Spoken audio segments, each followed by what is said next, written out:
permission to speak. Shadows hide you. I am listening.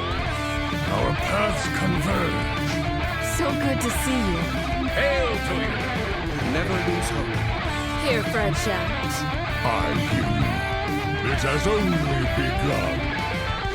Fight on, Fred!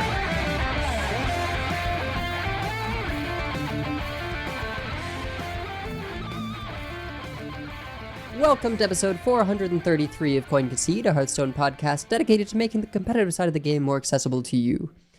It is Thursday, February 8th, 2024 in the evening. Coming to you from Nomergon, Ohio, it's me, Edelweiss. From Northrend, Massachusetts, we have Wicked Good. Hi. From Teldrassil, California, we have Megasa. Hello. And from all around the world, we have you, dear listeners. As always, thank you for your reviews. If you would like to support the show but cannot do so monetarily, please consider leaving us a 5-star review on your podcast feed of choice. So, Life and Ladder. I don't understand what this means, Wicked. What is Big Sludge?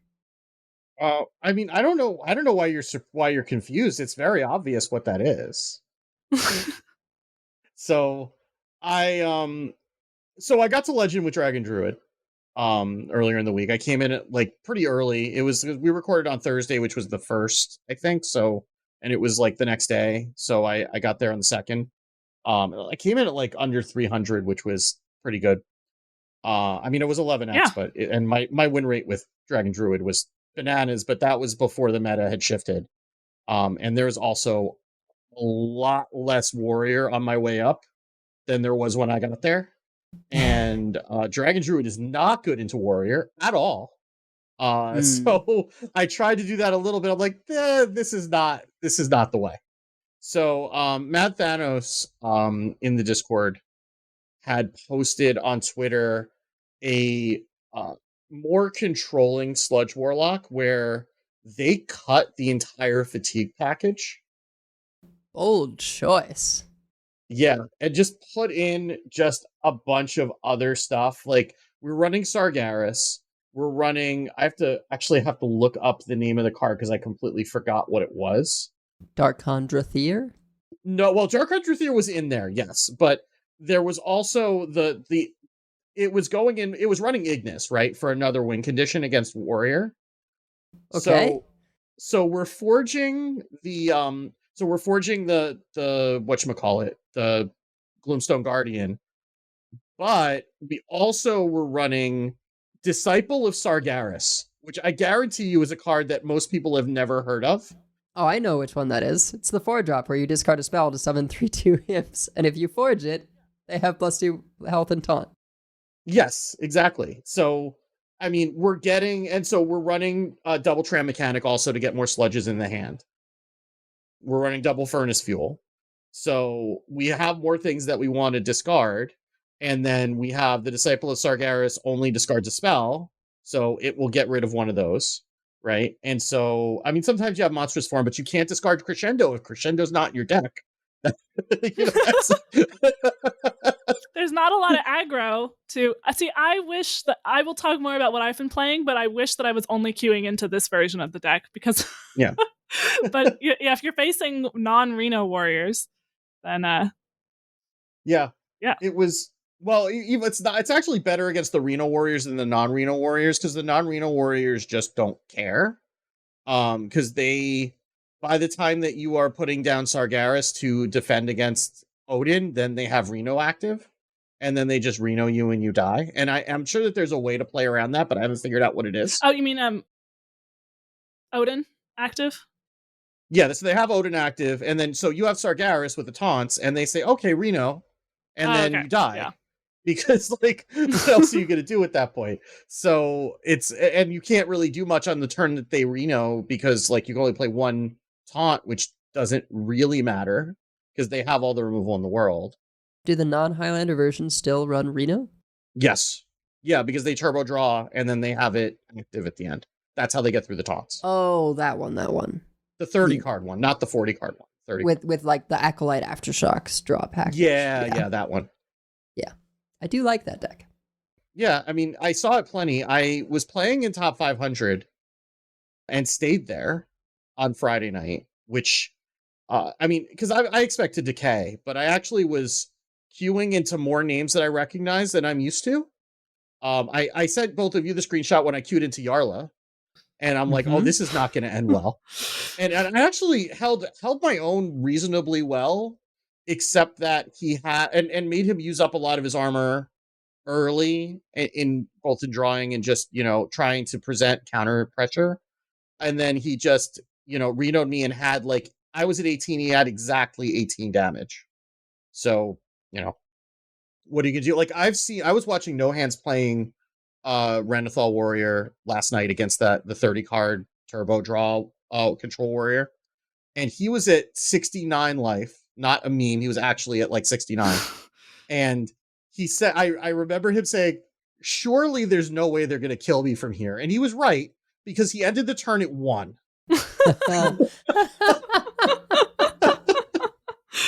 Wow. So that deck could put out a lot of damage. But yeah, like I queued into Yarla, that wasn't going well. I think I queued into Mr. Yagut playing triple. No, I don't think he was playing the 777s rogue anymore. I think he moved off of that, but he was playing something else. And I queued into Ike, who I knew was playing Plague DK because he had posted it on Twitter. And I was sitting there and I had him at like 8 health, like the whole second half of the game. And I'm like, I just want to play this Chaos Creation. Like, I just want to get him down to 6 and play this Chaos Creation. I just couldn't do it. And there was like a turn 7 where I was sitting there with like Forge of Wills and a Gloomstone Guardian. I'm like, okay, I can do this. That'll be enough pressure. And then I'll be able to go there. As long as I don't draw don't draw Frost Plague, then I'm fine. And I drew one of each plague. And I'm like, and then I just sat there because like the thing with this version of the list is it's got a lot of 3s and 4s. And like if I'm sitting there Frost Plague, then it's like, well, now what the hell do I do? And I sat there for like 75 seconds just trying to like figure out if I was just going to play a Gloomstone Guardian. But luckily, he responded with Prison of Yogg-Saron, which was quite possibly one of the worst Prisons of Yogg-Saron to not play Tome Tampering, because it played Urchin Spines, which makes all your spells poisonous, and then just threw a ton of spells at his minions and wiped his board. Nice. And so like he had the 8/5 Reborn, and he had like another big minion, and it just wiped those out, left like the back half of the Reborn, which just traded into my thing. And then it was gone. And then I was but we went back and forth for like several more turns after that, because like he just kept healing like a little bit, and I just had like barely not enough damage. But I did get there in the end though. But I had a positive win rate. I had like a 60% win rate at top 500 with it, and Wow. It seemed reasonable. Matt Thanos messaged me afterwards saying that he cut Finley and Darkondrathier for Trog Gem Tossers, which were not in the list originally, which, I mean, in retrospect, yeah, those probably should have been, because that's just like a lot more damage. But it was interesting playing like this slower version that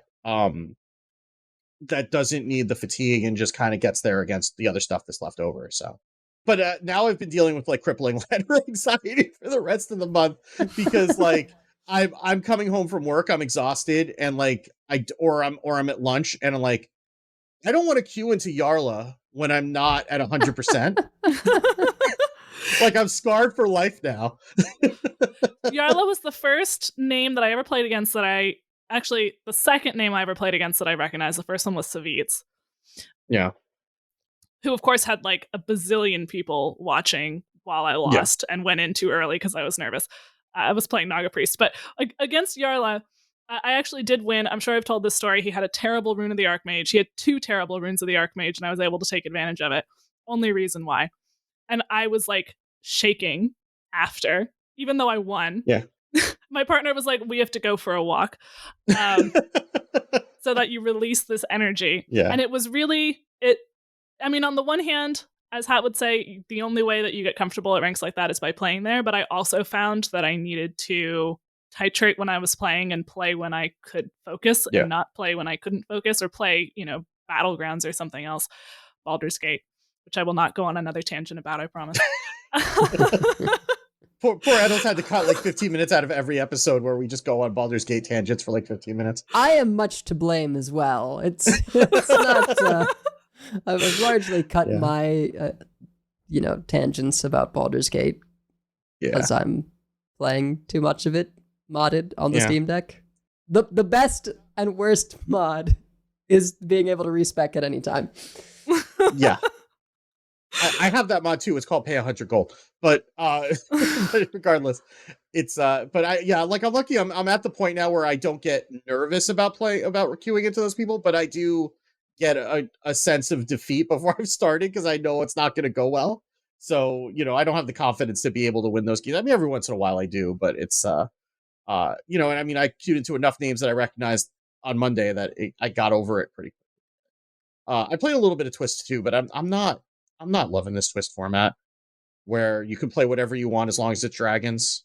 And and even like when I'm playing the decks that are supposedly good, it's just like the games take so long and there's just like not a whole lot that happens. And it's just like it's not my style, I think. But yeah, I do wonder what it would be like if it was commons and rares, because Hearthstone rarity, you've got epics and legendaries on the top end. The epics do really weird things, sometimes powerful things, and the legendaries, of course, are often like marquee build-arounds. But there's some things that I just wonder if adding rares would make it like just enough power level, because in Magic, often it's like commons and some number of uncommons that you can do in pauper formats, and rares are sort of the uncommon of Hearthstone, right? I still do like the Twist, but since the balance changes and since Rainbow is actually good, I've been playing Rainbow DK. Yeah, I generally, to avoid the whole dragon thing, was just playing aggro druid in Twist because... Which is fine until you run into a million taunts, right? Like... Yeah, but they don't always have it. Like, I don't know. I played that Dragon Warrior today. They always have it. Like, there's a lot of taunts in that deck. And the taunts make other taunts. The taunts do not matter so much as Warpath, right? And Warpath is their only clear, and there's just the two copies, right? So sometimes they don't have it, or sometimes they have the one and you're able to rebuild, and then they die because they can't deal with your big board, and a lot of them cut Ghoul, right?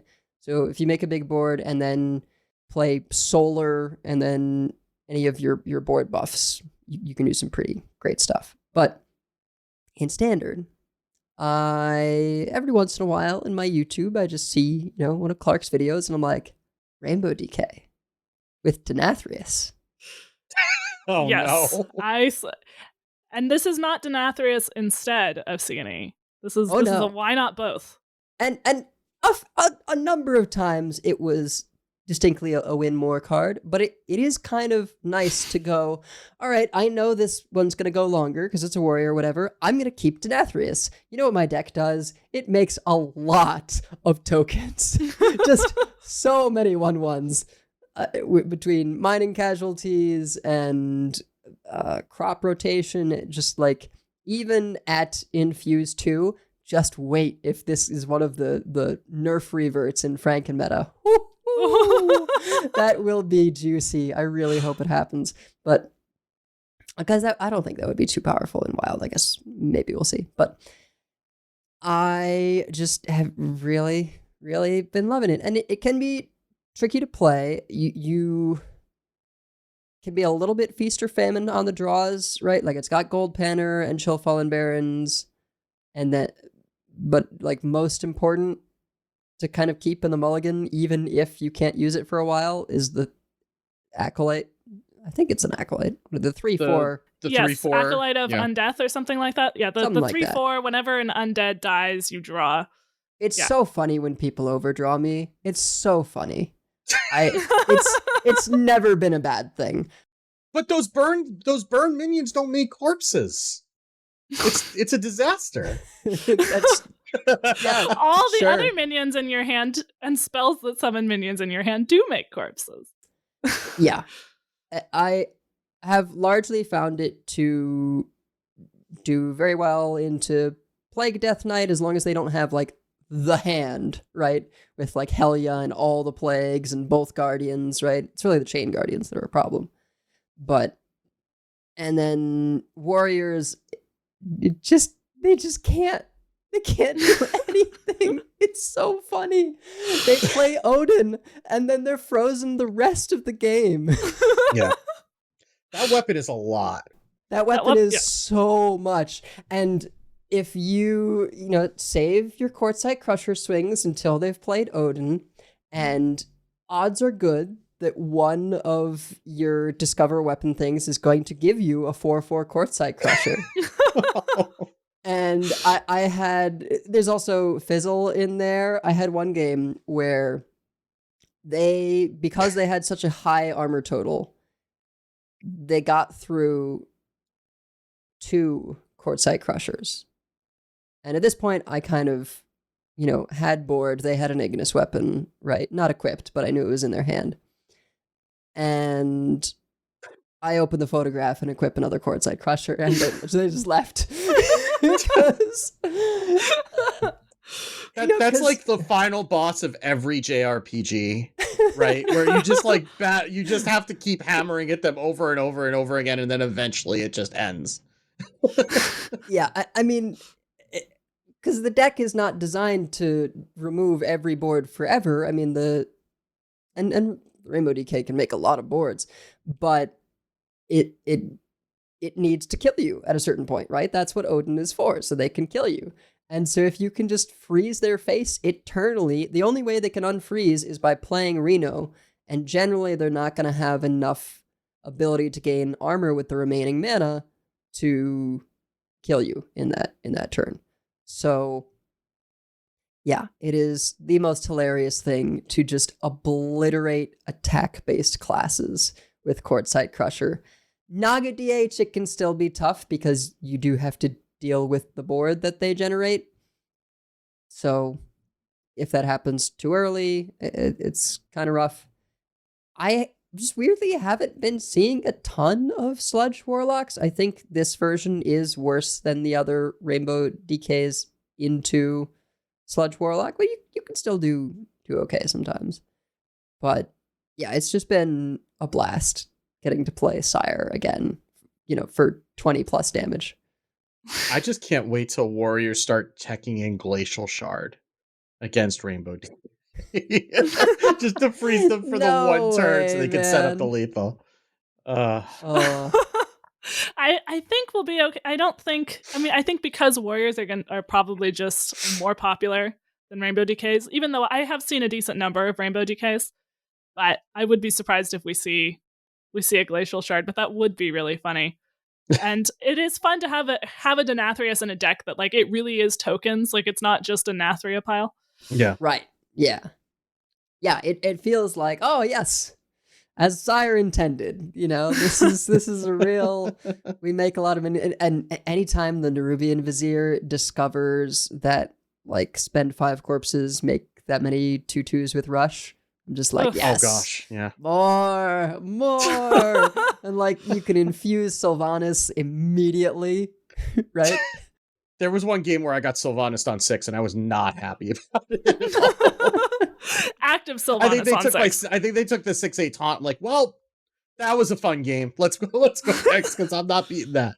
And it's the kind of deck that like you don't even necessarily have to keep the Sylvanas for it to be active on 6, right? Like you could have drawn it turn 4 and just over the course of 2 turns you infuse it. So that's what's really nice. It does make me wonder about including like the Famished Fool or something along those lines, but I don't know if that would be worth it or not.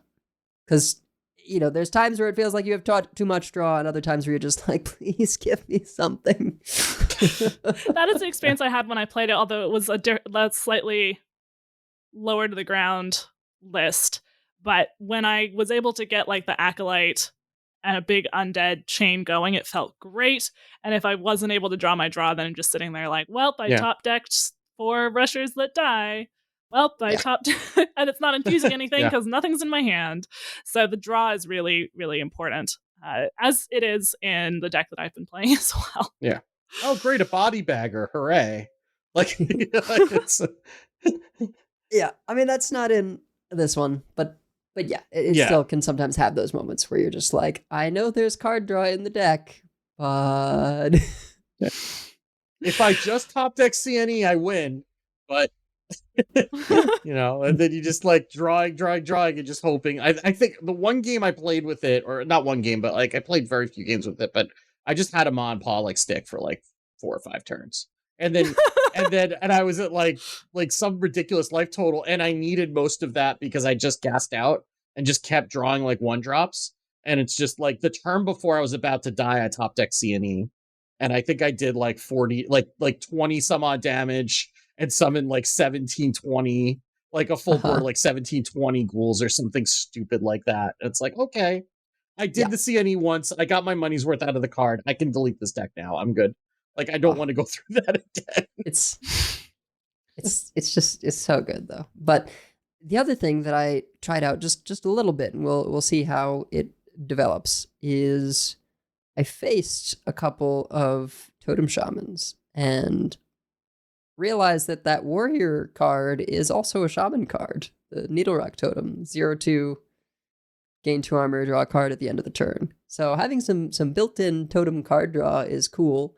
And then there's that companion card that we've had for a bit. People only ever played it on elementals, but if you play it on a totem, it draws you a totem. It gives +2/+3, draws a card of the minion type. And Trusted companion. Yeah. And I've been wanting to conductivity since the card came out. It's just it's so cool. So maybe it's not right to include conductivity, but just having the options of you've got Jam Session, not Animal Companion, whatever that thing. Trusted companion. Trusted companion. Yeah. And Shroomskivate, all as things that you could potentially conductivity. I want to make it work. Did you evolve your whole deck yet? What? Why would I do that? I They're don't know. dead if you conductivity Shroomskivate. They're dead. It's just the Wind Fury. It's like the Bloodlust, except it's a Wind Fury now. Yeah. To assert dominance, that's why you do it. I could have totems, which my deck is built around, or I could have random stuff that is not totems. That is the BMiest of extended BM, really. And I mean, like, if you have the means, I don't know why you wouldn't, Because you use it on a Gigantotem and a thing from below, and they just died. That's like, instead of Bloodlust, you just have big things that can get Wind Fury. It's great. I mean, it's not about winning, it's about sending a message. Well, I was playing Sludge Warlock. I've been doing that in coachings, but we talked a lot about that last week. Then I ran into a Chinese player playing Overheal Priest who demolished me. I mean, just like one of those heartthrob turns on 3, just like blew out the whole board, double clergy, but they were running a somewhat different list. They had the ambient light spawn, which is the 4 mana 3/4 finale and overheal, give +2/+2 to another minion, another friendly minion. And I was like that, and that actually did a lot of work for them. Having that, it just kept all their health up way above what I could deal with as a Sludge Warlock. So I added them. And unfortunately was not able to get the code from them, but I did play against them long enough to have like 90% of it. Just, it was like the kind of thing where I'm like, I know I've lost, but I'm going to last as long as possible so that my deck tracker fills out with what this deck is. And I immediately go into the Discord and am consulting with World 8 and Tonberry gave some input as well, and some other people on how we're going to do an overheal. So I made an overheal list that had the ambient light spawn and had, because World 8 reminded me that it's a card, and I thought, oh yeah, I always kind of wanted that to work. There is a card called Herald of Light from Sunken City. It is a 3-mana 3/4 Naga, and it says battle cry: if you've cast a holy spell while holding this, restore 6 health to all friendly characters, including your face, which is actually often relevant. And that will fully heal all those pesky minions that deal 4 damage to themselves, which includes Injured Hauler and Hedonis. It will also summon a 6-drop off of Heartthrob, which is awesome, except for when it is the Frostlord Bone Whisper. Against I get a those warrior. off of Chaos Creation occasionally, yeah. Yeah, but otherwise it's great. Sometimes it's a signature Sif, which is completely useless but very pretty. And then other times it's actually useful cards. But I would just assume it's mining Blast Mage 90% of the time because that's what my Chaos Creations do, but whatever. if you play Chaos Creation, then you know what the pool is, right? So, and it triggers all of your other overheal minions. And then Hidden Gem is a very good card. It's a location. The location is already one of the better cards in the deck, and this goes off every turn, and there's not a lot of AoE being run right now. I'm definitely taking advantage of the fact that there's not a lot of aggro in this format, so people are not teching against aggro. So you kind of have a couple of game plans. One is that you get like an early Heartthrob board and just blow them out that way. Another way, if they are a board-based deck, if you get Injured Hauler out, it's just over. They will never make a board ever again.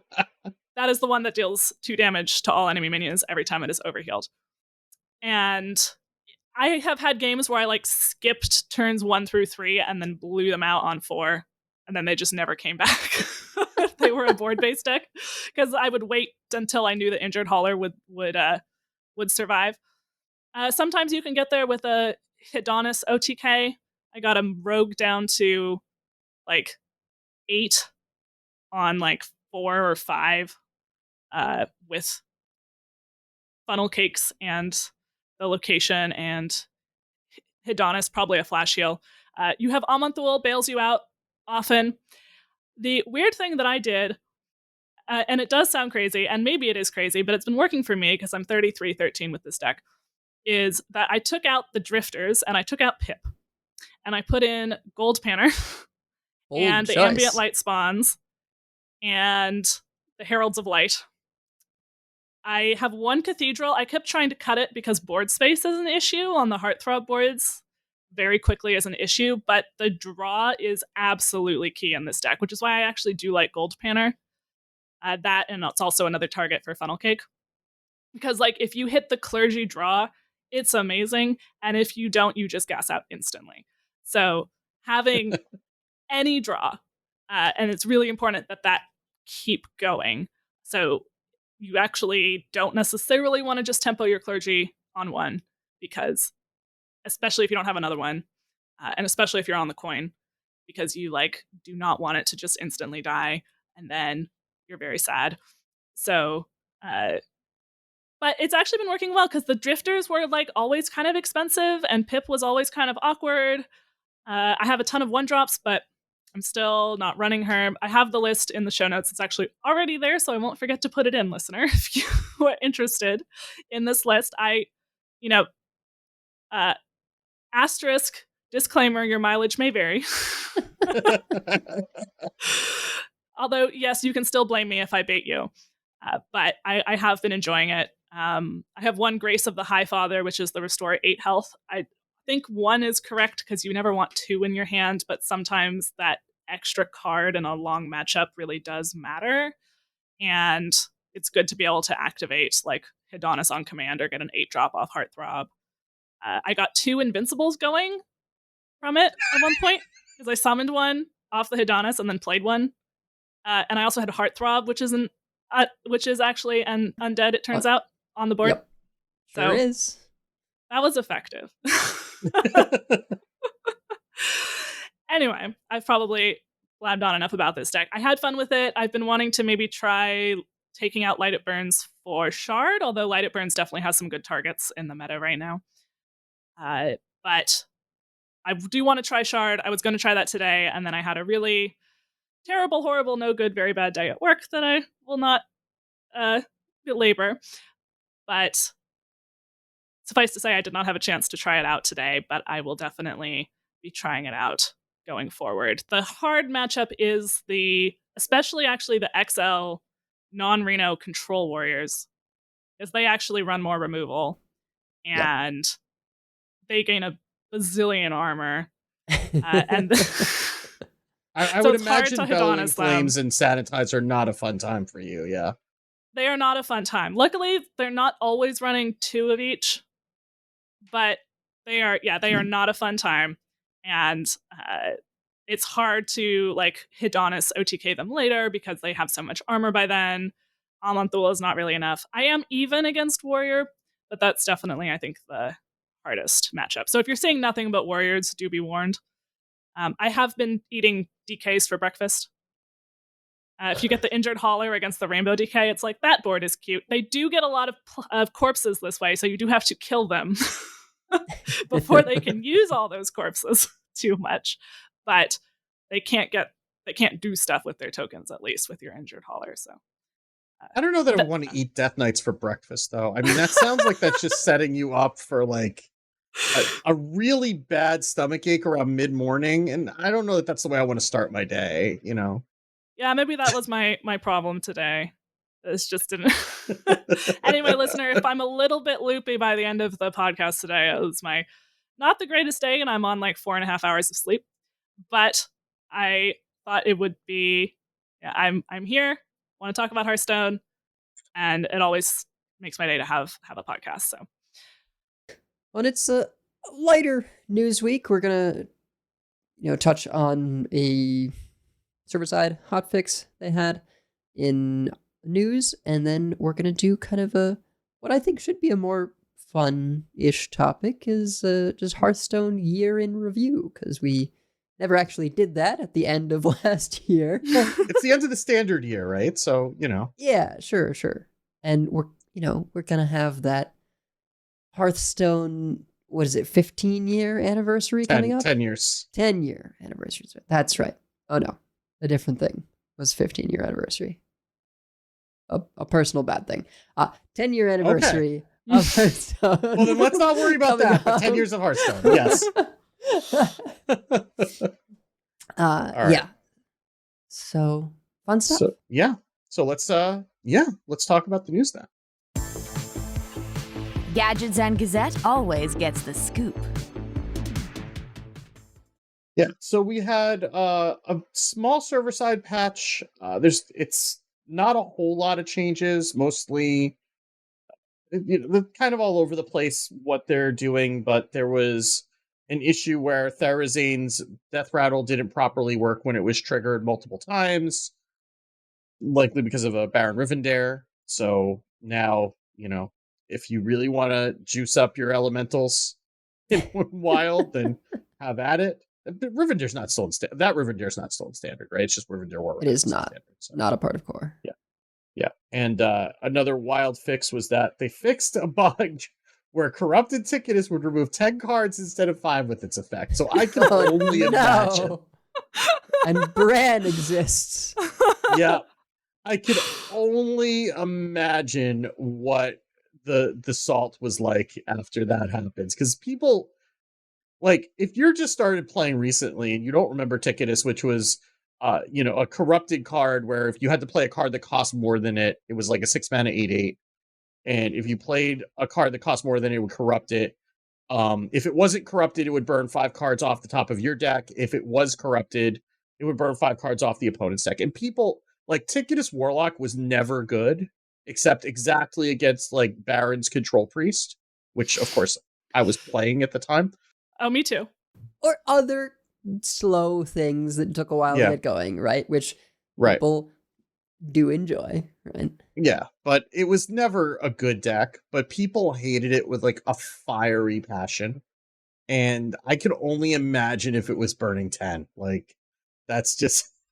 a sentiment outlier. Yes. People hated it even more than they hated Tony Jailer, even though Tony Jailer was doing, essentially was actually getting rid of the whole deck at once. But something about Ticketus just absolutely. I was recently back in the game playing a complete value pile, no win condition deck, and just like so salty about Ticketus, and then finally realized, oh, this deck was never good. It just specifically beat you. Yeah. Yeah. And I mean, like, it was adding insult to injury because the deck wasn't good. So when you lost to it, it felt that much worse because you knew you were losing to a bad deck. I don't think most people felt that way, right? Okay, maybe that's just me, but okay, fine, whatever. I think the visceral negative feelings towards Ticketus do not have a layer of reason making it worse for most people, right? There's no reason there. It's just the bad feels of they burned my cards, and particularly if it's like, well, they didn't get the whole deck, but they hit the important thing, right? Like they hit this particular thing that I needed. Or you think you're safe, and then later they play the, what was it, Yesharaj? And then they got another one back and played that Ticketus. Was it Yasharaj? Yeah, like it would. Yeah, I don't remember. Or there was something that gave you back demons or whatever. But yeah, I mean it was. Gosh, yeah, all those arguments about whether it was good or not. The one that I liked was the Shaman Infinite Loop, right? Or not necessarily Infinite, but the Dunk Tank.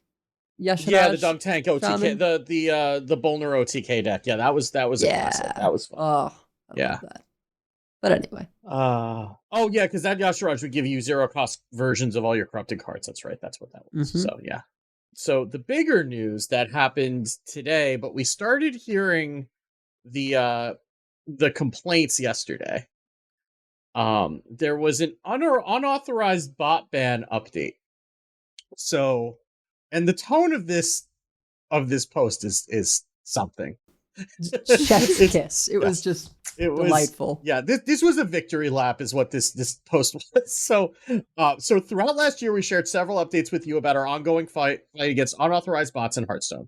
This year, we plan to keep the fight and the updates coming. Yesterday, we dropped the largest ban hammer the Tavern has ever seen, several times the size of our previous ban waves. Over 135,000 accounts were actioned, targeting bot accounts that real players are most likely to run into on the ladder. In addition to this latest action, we actioned about 60,000 accounts throughout the month of January for botting. We also banned some bad actors who were using malicious third-party software to cheat in heroic duels.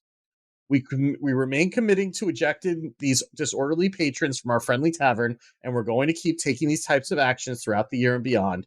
We'll see you real players in the tavern, and if you think about botting, we'll see you too.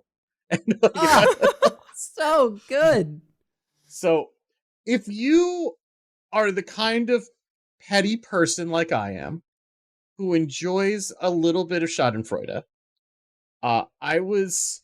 if you just search the word account on the Hearthstone subreddit and just limit to the last week, you will see a cornucopia. I don't want to go through all of this, and like, quite frankly, reading salt posts off the internet is Squelch's territory that I don't want to step on.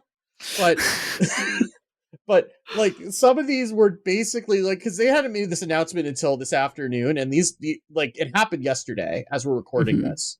So the posts just started coming in for account ban to automation of gameplay, also known as bots.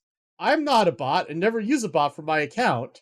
I do earn experience and gold by setting up a timer on my phone or computer for PvE games, and then concede at the 29th minute.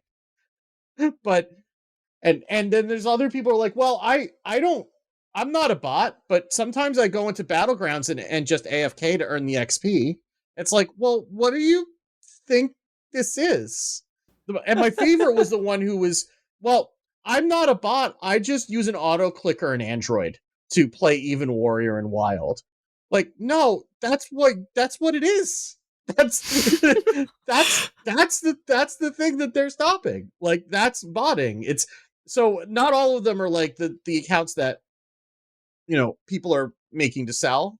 Like, some of them are just people who are just trying to game the system, and one could imagine the friendly response that the Reddit the Hearthstone subreddit community had where they've been complaining about bots loudly for a long time, and then Mhm. someone comes in and says, "Oh yeah, I was botting," and like, good, get out. It's just like this parade of people just telling them to go find someplace else to go. Like, oh, I'm not going to play Hearthstone anymore. Okay, bye. Good. Well, and also like, were you really playing before? I like, how much was actual gameplay that some of these people were doing, and how much was this other stuff? Like, is there just something that they get out of the progression, even though they're not really playing the game, right? Like, I think there are some people who first of all, they feel like if they do engage with the game at all, if there's a way that they could get more for free, they must do it. And also, I think gaming the system is satisfying for some people, but you will get banned, and clearly here more than before. And also, like, if the game isn't worth putting some time into actually play, or maybe like and a maybe little bit don't of play money, the game. then maybe I don't play know. the game. Yeah. I'm always confused because I'm like, well, okay, hang on. So you're doing this stuff to get XP, but you get XP for playing the game. Like, you could just play more games. I don't think you're getting, maybe I'm wrong, but I don't think you're getting more XP by like doing these things, particularly if you're not even using a tool, right? If you're Well, they're just getting like, XP for when they can't be playing games, right? I think is the they're like, if they're at work, then they can just have that open on their phone and then I doing it guess, like while if they're you're at work, roping right? turns or what. Yeah. Yeah, but just like, oh, I don't know. Like, Yeah, let's ruin the game for people because we Like, have to. spend $5 on packs, maybe. Like, I just, well, yeah, look, I won't tell people to spend money they're trying to be free to play, right? But just for me, I'm just like, you earn XP by playing the game, so play the game, or if you don't want to play the game, don't play the game. I just, I definitely get how you get drawn in, and there's totally times where, like, you know, I got out of Marvel Snap and I'm just like, oh, I actually feel better. Like, yeah. and maybe for some people that would be the case, and okay, better for everyone. But it's just like, there are other games. I've recently been enjoying other games, and it's been great. Really? What, like what? Like Baldur's Gate 3, perhaps? That is one of them. Yes, I won't mention just how many classes and subclasses I've added to the game. It is many. It's also like, when you're doing that, right? Like, technically you can do it without using bot software, but also like if you're just going into the innkeeper and just sitting there for hours on end, right? Like, you're obviously, that's not what the intent is, right? Like, the intent is to reward you for playing, and then you're like, yeah, you're technically playing, but which is what some of these people were saying, like, that they're, oh well, I'm just going into PvE and just sitting there, and like, who am I hurting? Well, it's like, well, you're kind of abusing the system, right? Like, it's rewarding you for playing, and you're not playing, you're just sitting there. And also possible that like some of these people are doing more than they say, because I'm sure that they're being Yeah. somewhat careful in what they ban. And also, Right. even to, so either you're using a bot to not think about it, in which case that's like clearly against terms of service, and you're botting. But even if you're doing it like, I'm going to have this going in the background while I'm watching TV and make people sit through me roping, that's a lot of, when you play games that are like idle games, it's actually a lot of energy in the back of your head. And when you stop playing, you're like, wow, not having to keep track of earning every possible scrap of XP while I'm doing other stuff is really freeing, actually. And something that we haven't mentioned yet is you can file an appeal, right? Yeah. And I don't know how many of these people are going to do that, or if they know, right? Something actually we've been suggested to do is to tell people, hey, if this happened to you, if you want to keep going into PvE and getting XP that way, you can file an appeal, and they'll know, they can have a look and see, okay, this is a real person, and you should get your stuff back. Yeah. And there were definitely some people who had them, like, their account bans commuted to like a week of suspension. So like, don't do it again. I'm sure they will be watching your account if you do that if you start doing that again, that they're gonna, that then they will ban you. But like, yeah, like, I mean, there's always going to be, when you're banning that many accounts, there's going to be some people who are swept up, but it seems like they were pretty careful about it because, like, with the size of the bot problem that we've had, like, they could probably ban a lot more than they did. And so it seems like they're, even with this big ban wave, they're being pretty careful. But like, if you're behaving in a way that is going to make the ban wave like pick you up, then maybe you're not doing it right. You know, like maybe you need to reevaluate how you're engaging with the game if you are on the line that is a ban wave is treating you as though you were a bot because of your behavior. Yeah. And it's worth noting that some people have already said, you know, creators and things, hey, I did not face anything that seemed like a bot recently. Like, great work, right? Whether it was, you know, over in Arena or Wild, you know, the places where these things are more prevalent. Now, I think we'll have to see what happens to the Asia Legend numbers. Yeah. Which apparently is our way of monitoring this now. But so far, it seems pretty great. And yeah, if you did get caught up in this, maybe consider altering how you engage with the game, and also make an appeal if you want to, you know, keep your account. Yeah. And I guess I'll say it's going to be more next month that we're going to see it in the Asia Pac legend numbers, because a number of, like, if you think about what the legend climb is like for you, if you're facing that many bots, then your actual win rate, assuming that you're beating all the bots that you come up against, probably has to be significantly lower if you are a real person climbing. So there's like 25,000 legends in standard in Asia Pac, as opposed to like 3,500 in Americas right now as we're recording this.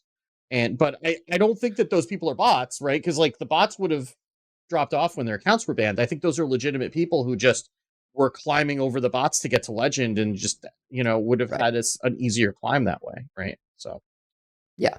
So don't be a robot.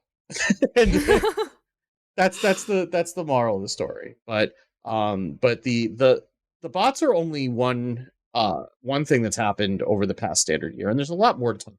So let's do that.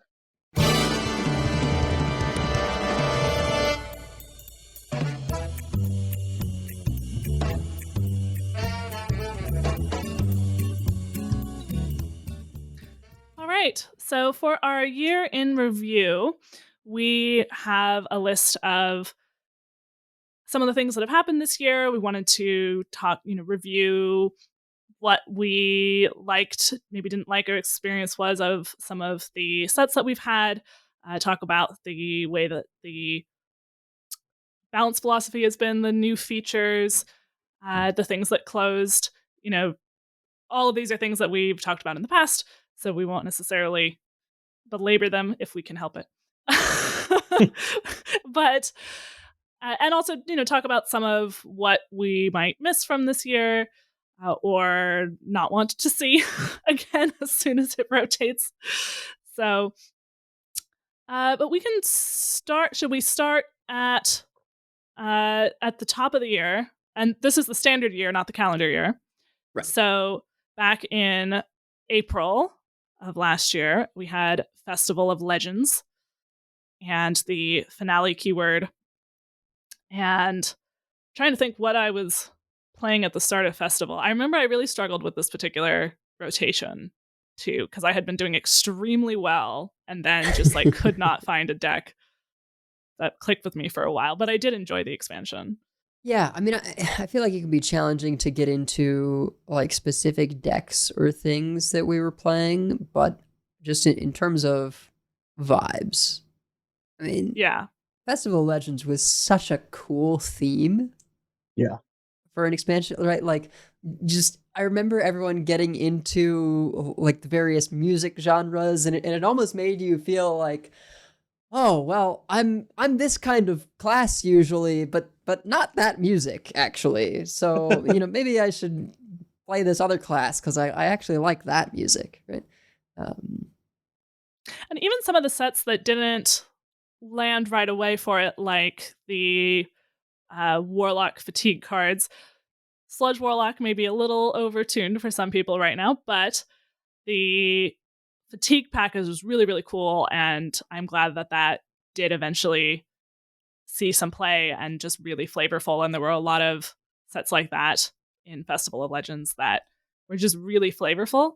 Yeah, I mean, we got the riffs as well, which, on release were pretty rough, but then got to a pretty good place and saw a lot of play for a long time. And now I think we're at a spot where it's like, okay, the riffs are strong, but you don't put them in everything because there's other good options.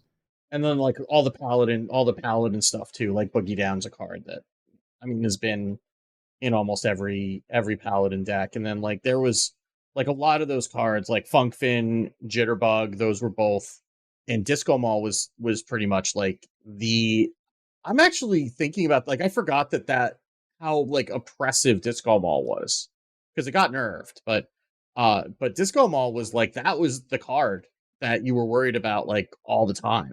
And like a lot of the paladin stuff, like the disco set was pretty impactful there. We had some cards that were setting up for later, like Flow Rider, Jazz Space. I feel like didn't see their full volume right away. Well, yeah, and they improved Jazz Bass, I think, by taking it from a 2/2 to a 3/2, which is incidentally the same thing that they did to nerf the paladin weapon, right? It always just depends on the context of the deck that it's in. I'm also looking at the mini set cards in this were bananas. I mean, we have Jam Session, Star Power, Horn of the Windlord, which single-handedly turned Paladin from just a board-based snowball deck that was only played by people like me to Meta Tyrant. Top Legend people love it because you can just burst people down out of nowhere. Yeah, Backstage Bouncer saw some play too. Backstage Bouncer is a fun card. Doomkin was in Control Warlock for a little while, and that card comes out of nowhere and just does some stuff to you and makes you feel unhappy, which is the experience of playing against both the Druid and the Warlock.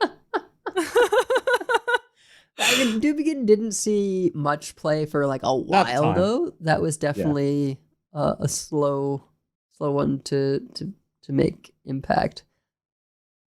I'm looking at some of these changes that happened though. Halderon Brightwing used to only do spells in your hand, and then they made a hand in deck, and it became a real card. it always. I remember having a rant at the time about how it. At first, when it was revealed, why doesn't it work this way? And then when it was buffed, why didn't it always work this way? Because it felt so anti-synergistic before. And Stranglethorn Heart went from 10 mana to 8 mana. Oh my god, that was 10 mana. Good lord. And then we actually got the big Beast Hunters. Yeah, Big Beast Hunter was a big part of the year for until recently, and it had sort of always been a meme. And then suddenly we had Big Beast Hunter, which was fun for a while. Yeah, and they had to nerf a Nubercon, right? Because Armor Druid was a big part of that meta too. Because we had a Nubercon, we had Zoc Fog Snout, which we haven't seen in a minute. Obviously, Summer Flower Child was part of that set too. It feels like it's been here forever. But then you had like Peaceful Piper, Free Spirit, Groovy Cat, like the whole hero power is improved. So like the whole set, spread the word too. Like the whole set for Druid was just banger after banger for the most part, except for Rhythm and Roots, which is that was the like the song spell, and it never landed. But that was like the one card that never. Oh, when we had Drum Circle on that set too, by the way. Rhythm and Roots gets played in Mage when it's discovered as just like a nature spell to play. Right. The only time that you've ever seen it. But Drum Circle is a powerful card. It's continued to be. And for sure. We had Blood Treant, which I definitely was like, what is this card? This cannot possibly be a playable card. It was only a matter of time. It's a free 2/2. Sort of. Yeah. Free asterisk. Only a matter of time. Yeah. It's really hard for something free to not be played eventually. Unless it's a Wisp. Yeah. Yeah. But it's we know 1 mana 2/2s are good, so 0 mana 2/2s Yeah. also seem good. We didn't even talk about Hollow Hound as far as the mini set cards are concerned too. That was like a terror of the meta for a while. Was that a festival mini set card? Yeah. Yeah, that Huh. was dual class Hunter and Death Knight. Right. You only ever saw it in Hunter for the well, I mean, you saw it generated in Death Knight. You only ever saw it played in well, I guess you did see it played in like Blood Death Knight anyway. Yeah, it was in Yeah. it was in Blood DK in one of the many things. I did have a period of extreme salt about Blood DK. I mean, we all had our period of that, you know. I did not, because I was the Blood DK. But you were a more tolerable version of Blood DK. Not that I actually ran into you, because you were 30 cards. Although that probably meant you had your Hollow Hounds more often, but I was playing board-based stuff and it would just get shut down by Hollow Hound every time. I was like, if they don't have Hollow Hound, then I win. They have every time. They have Hollow Hound. And then we got Titans. And we got Titans. Now that it's been a bit, what do you all think about the Titans themselves? Like the minions. Yeah. I think I like them for the most part. I mean, some of the classes were more impactful than others, but like almost all of them have seen play. Like even Kasparov now is a card that's seeing play, and like Argus is the only one that I really haven't seen very much of in Demon, but that's just mostly because like Demon Hunter isn't really been around that much, but yes. Also, there was a period, I don't know if people are still doing this, but where Argus was included in Naga DH because the things you can do when, stuff is going to go later anyway, where you reduce your hand by 2 and you pop off that turn because you have coins, right? Like, yeah. And everything you play to the left has rush, and you play the sharpshooter to the right and it has lifesteal. It's just this hilarious comeback pop-off turn. Yeah. So even that has like a use case, but it's like they all like this is as close as we've gotten to a planeswalker for Magic in Hearthstone. Yeah, and I think it works. Like I like that they're flexible, that they're expensive, but they're giving you a way to have multiple options, and they're a big, powerful card that doesn't change the whole rest of the game, right? Like, because like we've had hero cards that like the whole game changes from that point forward, and this is very powerful, but it's something that that there's counterplay for, and it can have a big impact without like changing the whole course of the rest of the game, which I mean, with the exception of Sargeras, but now there's Reno, right? To interact with that. Like Reno's the only one that really makes a permanent impact to the game, but even that's something that we can interact with now in a limited way.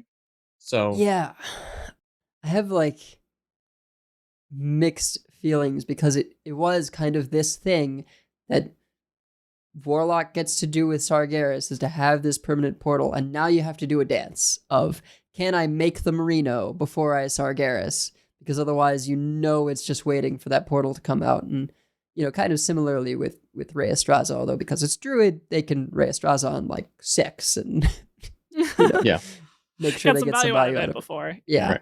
Right. I like the Titans a lot. It's a little curious that they came out alongside, I guess no, both Reverb and Power Chord Synchronize were in Festival, but then became so much more relevant in Titans when you could just copy a Titan. And so like even though Titans couldn't be generated by things, they were still getting copied, and Reverb in particular, where it was like kill your opponent's Titan and get to use an effect of it. That felt like it took away a little bit for me, some of the coolness of them. I do think they ended up living a lot more than I expected, right? Because they are such, which is always the way with these things, right? It's like a lot of the time you expect it's going to get removed right away if it can. And if it doesn't, then like Planeswalkers, that recurring value is nuts. I think that I definitely understand critiques that people have of, on the one hand, it can be really fun to have a few cards that are really, really powerful. I also know that it can be a problem when it becomes like, who draws that card? I feel in a way, though, the cards that were such outliers of like, you have to draw, whether your deck works if you draw this card or not, were kind of the keeper legendaries more in Titans. Yeah. Hmm. Like Sif and Odin and and Helia. Yeah. Whereas the Titans, I think they can sometimes, the place where, oh, this one card saved me from a game is kind of like when you put something like Amonthul in a fast priest, or you put Amatus in pure paladin, where it becomes a backup plan for the deck or a way to help you keep a winning position. As someone who likes playing those more proactive decks, I actually kind of like that they turned out to work in aggressive decks as well as in slower decks, because then it wasn't like only the slow decks get to play with the cool value thing. And also, I think faster decks are much more appealing to players when they have more flexibility and can go a bit later, and you don't always draw it, right? On the one hand, if it was a large package, you wouldn't be able to play it in an aggro deck, because an aggro deck has to be consistent in the early turns. That's its whole point. But it also makes it less consistent for the people who are playing against you. As the Overheal Priest, I don't always have Amonthul when I need Amonthul, and that's probably as it should be. But I don't feel, even when I get in mirrors of that, sometimes it's like, I win this game if I draw Amonthul, but there was always something going on before that caused that to happen, and it doesn't usually feel like in a mirror I'm just waiting to see who draws Amonthul first. It was an interesting decision to make the marquee cards, the Titans, the sort of value utility kind of minions, right? I would expect keepers to more sort of be in that position, and for the Titans to be the build-arounds, but instead the keepers are the ones with the signature cards, with the build-arounds. And the Titans often, as you say, were able to go in both aggro decks as the top end or slower things as kind of, in the middle. And you think about how some of them were designed as 6s or 7 costs, right? So that they could sort of go in both. The Shaman Titan goes very nicely either as a top end or, just middle turn Titan. The Hunter one as well is just, you can just get your +2 attack and have a 15 damage weapon, or you can give it draw a card and kind of go the distance. So really nice that they made them in a way that they fit into so many decks.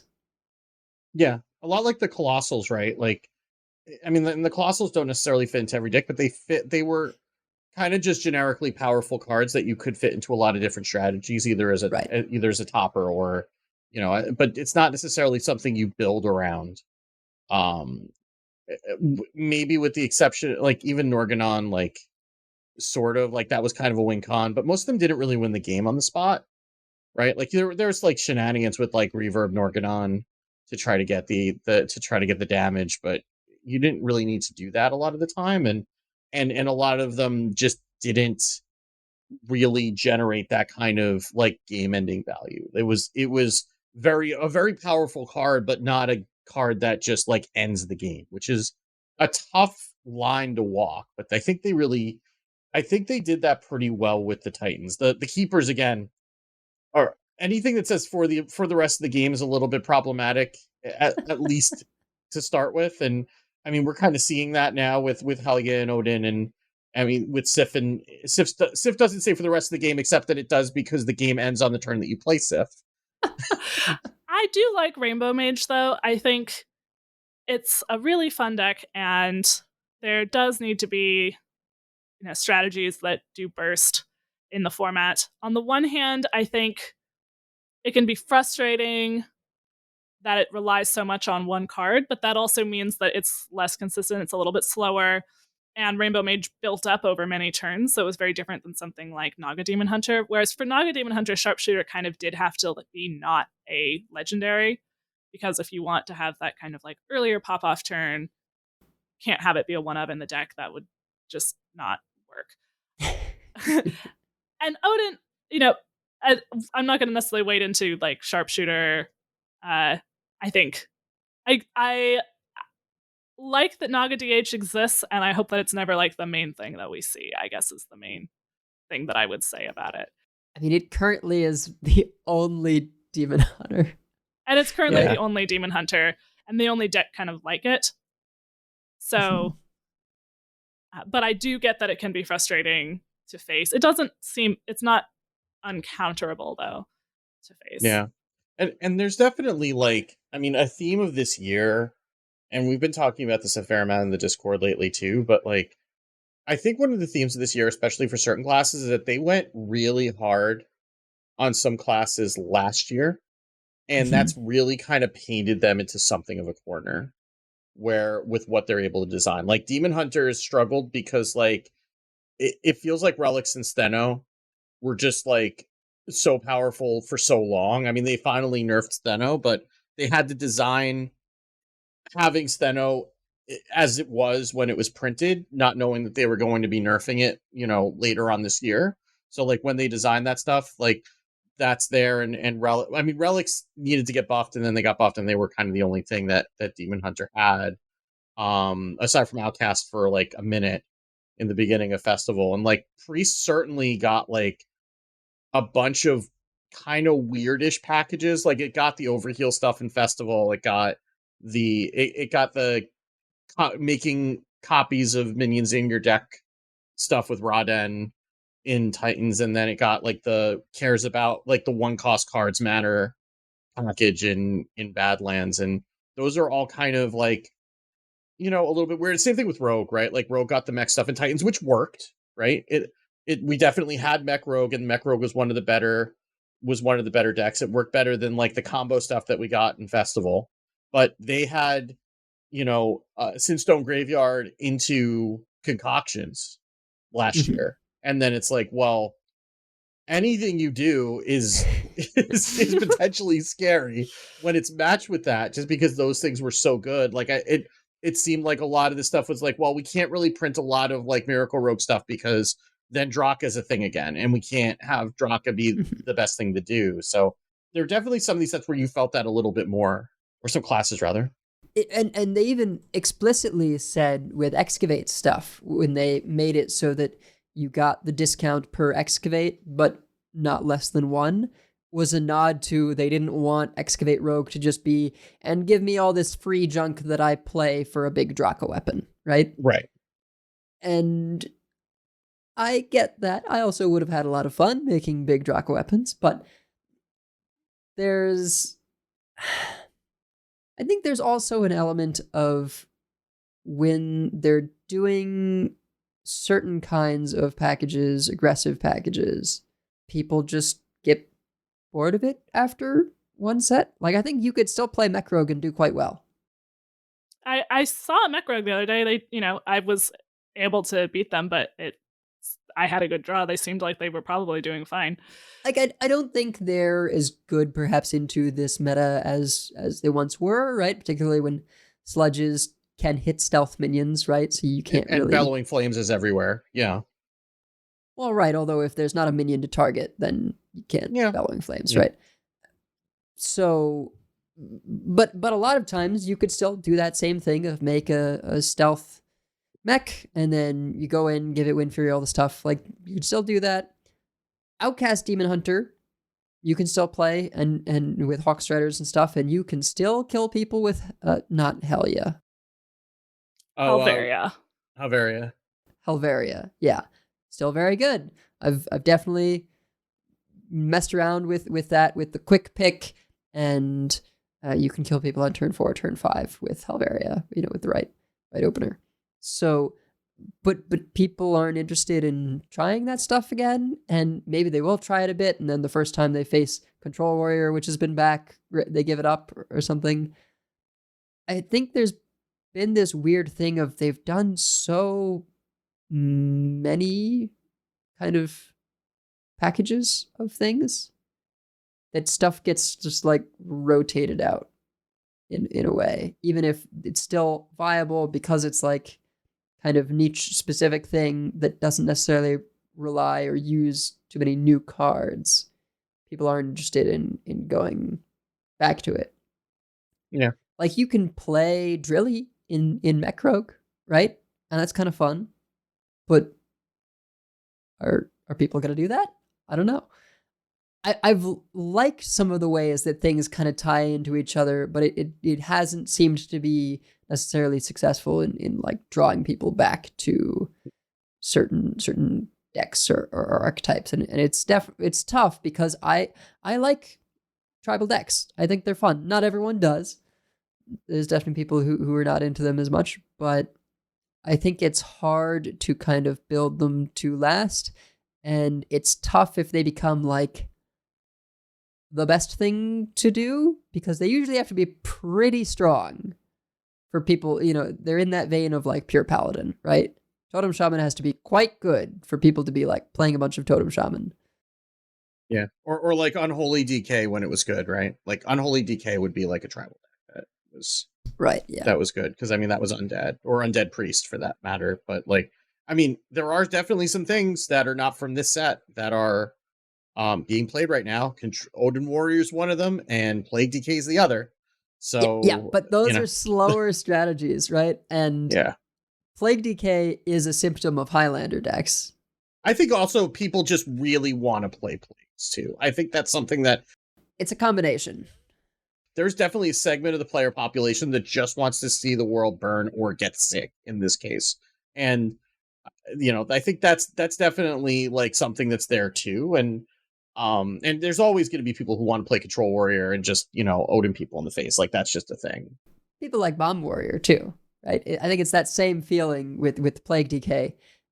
But there's this added thing of, oh, I get to shut down Bran, right? I mean, that matchup is pretty unwinnable. It's kind of insane. And to some extent, even like the Turbo Draw Control Warriors can still have a really tough time. I think they do better because they can play Odin and just try and outlast long enough to kill you with Odin armor. If they don't draw a million Frost Plagues. Well, right, exactly. And it's one of those things where if they find Helya and they shuffle in a bunch of plagues, it's going to be really tough to do whatever you were trying to do. And that's one of those decks where I actually worry, because it is like fun to play, miserable to play against in a sort of way. Fun to play for some people anyway. And it feels like both necessary to have a counter for Highlander stuff, but also kind of bad, like just how badly it counters them, Like it's one thing to have Framester, right? And it's another to have Plague DK, right? Like Framester's also, by the way, we saw Framester in a coaching playing Sludge Warlock, and it totally messed us up. So if you're playing Shaman, but yeah, I think anyway. What were you about to say, Wicked? I mean, it's just like those used to have also like more strict rune restrictions on them, right? Probably for this reason, that the package is like a little bit too flexible now as far as like what it can fit in, and so I do wonder if that's something that's going to have to be addressed later on, because I could see a situation where like we get into a 4-set meta and Plague DK is still one of the best things to do, like Plague DK and Odin Warrior, if we're not careful, are so going to be some of the best things to do, and maybe they address that in a balance change at rotation, because I mean they've needed to have these be there in order to just be able to exist in a 6-set meta. But I do wonder if we're going to get a balance change either right before or right after rotation to address those things, just to make sure that it doesn't feel like we're still playing the same decks that we were playing before, which can be, there's always this kind of anxiety going into a rotation. There's some decks that are just not losing a whole lot. I mean, I don't think the rune changes actually mattered for present iteration of Plague DK. Yeah, that's true too. Right? What they led to was a little bit of a period of, triple unholy Death Knight running plagues, and that kind of had its moment. But now, you'd be running those runes for excavate stuff anyway, and I don't think it's made any difference. And the stuff that gets fit sometimes into Rainbow would still have fit in Rainbow, right? It's the double unholy things are still double unholy. Yeah, I don't think, but I am glad. I think that they have generally been more generous with the rune restrictions in Death Knight. I do agree that Plague Decay counters Highlander quite strongly, and the Highlander cards, especially Reno, especially when we go to 4-set, I would think probably need to be toned down, and then Plague Decay is a less important outlet for the meta. But it does feel rather strong in both directions there. I will say, I personally thought that a lot of the fast deck design was really fun. I thought that they did a nice job of making sure that a lot of these decks had backup plans, had ways to get burst, had some off-board potential in a way that's kind of what especially the earlier Fatigue Sludge Warlocks are. Less so the one that you were playing, Wicked. It's been a little disappointing to me to see them not taken up more, or when they are, like when we had Paladin with Horn of the Windlord, people get so up in arms about a board-based deck having burst. And it's like, maybe that was a little too much burst. But I don't think a board-based deck having burst is a bad thing. Yeah. Well, I think it's the like hero attack buffs on top of it, right? Like I think if it was just Horn of the Windlord, it would be fine. It was Horn of the Windlord plus a bunch of things, plus Grace. Right. Yeah. Which is why they didn't nerf Horn, right? Horn came out unscathed, didn't it? They just nerfed the gain attack. They nerfed the attack buffs, yeah. Yeah. Yeah. That's been another tricky thing with board-based decks, is if you give them minion-based burst, on the one hand, there is counterplay to that with taunts and things like that more than something like a Naga DH in a way. But on the other hand, people really don't like being just bursted down. Yeah. Well, it also, and one of them gave lifesteal too, which also kind of adds insult to injury. Yeah. Again, there were certain things in the Paladin in particular that were very, very strong. But the fact that you would also completely heal up, like when something that's similar with the Azurite Snake, where it was maybe got hit a little too hard, but the fact that you also healed up completely while you were doing it, so you had no downside. But just having some burst in aggressive decks, I think that they have been exploring, and I'm interested to see what they do in this coming year, making board-based decks generally not purely snowball decks, even though there is some of that as well. Yeah, I guess at this point, maybe we should just talk about how we feel with the way they've done like nerfs and buffs in the last year. Yeah. There are a lot. And sometimes that's great. Sometimes less so. So like it struck me because I put together a dusting guide every year for the cards that are rotating, right? And then I generally break them into 3 categories, which are safe nerfs, fringe play, and then nerfed into the ground, right? Like some of the cards don't see play anymore because they were nerfed so hard that they just never recovered, and like those could get reverted, so I treat those differently. But like other than that, like it's like, did this card see any play ever? And like Commander Ulthok would be a safe dust, right? Like the one that the fact that I'm going to have to explain it to you because you probably don't remember what it is if you haven't played it, but it's, which you wouldn't have. It's like the Warlock minion that makes your opponent's cards cost health instead of mana the following turn, right? AKA every once in a blue moon, an amazing pickoff of Countess. Yeah. Yes, it is great when it's generated in a terrible card to put into your deck, right? Like, but there are a lot fewer of those because like the ones that in past years would have been safe dusts, they've buffed those. Right. And they've really like made an effort to make most, not all, but most of the legendaries playable, sometimes to a fault. I mean, we can talk about Valorok if we'd like to, because that's like public enemy number 1. But to their credit, they have been making it so that if you pull legendary, that it feels good, right? Like even if it doesn't feel good right away, that it should have some sort of a place. But then when you're buffing a lot like that, then there's a tendency to, especially when you're buffing, to try to impact the meta. Like you have to do so much more on a buff than you do on a nerf in order to get it to have an impact, because like when you're taking something away, then people have to account for it. When you're trying to put something new in, then it needs to be at least at like the power level that's already there. And so there's sometimes a tendency to, like with Velrock, overcorrect, right? And then all of a sudden that thing is the terror of the meta. I mean, this is going all the way back to like the Luna's Pocket Galaxy nerf, where they went from like 7 to 5 way back. And then all of a sudden it was like unplayable to like in one of the best decks. Probably the first and most egregious example. Yeah. But there have been a lot of really great ones too, like Holy Nova going to 3. Yeah. Craze Conductor and Crescendo each used to cost 1 more mana, which I totally forgot. Those came out as 5 and 3 respectively. Yeah. The Rifts all cost 1 more mana.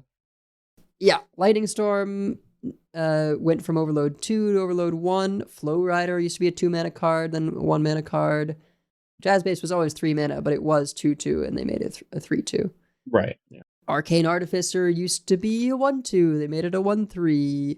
Audio Splitter, which is the one that gives you Arcane Bolts, right? Used to be a 3 mana 4/3. They made it a 2 mana 3/2, and that made it see some play. It doesn't anymore, but it saw some play as, you know, in the play stuff on curve and burn them out mage, right? Yeah. Infinitize. This was a huge change, going from just discovering a spell to reduce its cost by 1. Like that little difference. You were mentioning legendaries that went from, you know, not playable to playable. That little difference made Infinitize an amazingly fun and like good card to play. Thoribelor. Wow, that was bad, right? It went from only reviving twice to reviving forever, and like. And then they had to nerf it again, but that's okay. They nerfed it differently, so it's okay. There's probably more examples of buffs that were moderate and helpful than, but you know, there are some where also maybe they made sense at the time and now they seem a bit much. Like Trial by Fire is an insane card. Right. Yeah. Yeah. And it probably was, you know, was good at 7. It just didn't have it. The deck as a whole wasn't. Yeah. But a lot of I do like that they're not afraid to do buffs anymore and that we do see buffs. I wish that sometimes they would revert some nerfs. Although I understand why they don't generally, except for right before rotation. I completely understand that would be difficult to know when to do it. You don't want to just have things go back to being samey, and also the amount of negative sentiment could be a lot higher, because usually you nerf something for a reason. But especially after rotation, when the offending card is gone. Like after Bless left, could Boon of the Ascended be 4 mana again, please? Well, I mean, they did do that with Spitelash Siren, and then Naga Mage was, at least at high ranks, was one of the best decks for a while, and then they had to nerf it again. Yeah, that is true. You know, I mean, not that they do try to do that occasionally, but you know, there's also, I mean, then sometimes it works out and sometimes they don't. I mean, there's also like just some reworks that they've, like Craftsman's Hammer used to give you the armor after you attack. Right. So then with Odin, it was just like, well, why bother? And they've been fixing things like that too, right? So it's like I do like that they're willing to revisit that, and that they're willing to take chances that they weren't willing to take before, because they know that they can fix it. But it also means that we've gotten accustomed to that cadence. So then when you have like a 5 or 6 week gap between balance changes like we had at the beginning of this year, then that can feel interminable. It doesn't help that it was Thief Rogue. but you know, it can feel like that's really long now. I mean, again, I'm old enough to remember the In the Works blog post where they said they weren't changing Giggling Inventor. So there's, you know, like that, it's definitely a far cry from that. But then, and there's always like this really weird dance between wanting to make changes, you know, whenever the availability is based on the patch schedule, and having enough data to do it. and Yes. they don't always have that data, and sometimes they end up, nerfing the wrong card, or like in the case of like banning Pyrotechnician when fire druid was a thing, instead of just like taking Thaddeus out. Like Thaddeus had already done crimes several times, right? He was already in a couple of like those horrible druid OTK decks, and like, if they had another week, they would have just done something about Thaddeus, or been the thing to take Thaddeus out, right? And it's hard when meta developments happen after. So we have someone in the comments noting buffing Edwin, probably the most famous Right, example of a that two wasn't quick this buff. past year, but yes, yes, not from the year before. That type of thing. I think they have been paying a lot more attention to trying not to do that. Where trying not to snap nerf, whether one agrees with the particular changes that have been made. I think they are, and it is a tension also because when you have a new meta, it's almost always by its nature going to be pretty unbalanced. But and that can be frustrating, but then if you change it right away, meta developments were still happening, and so you don't really know what's going to happen. So I do think that they're in a tricky spot with that. I think it's also worth noting that there are also players for whom quick buffs, even if they do hit balance well, are difficult for them, or quick changes, because if you're not as engaged as we are, it's exhausting to keep up with. It's hard to just take one deck and master it over a whole expansion, because often there isn't just one deck. If it was good when you started, it may well not be good anymore by, a month later.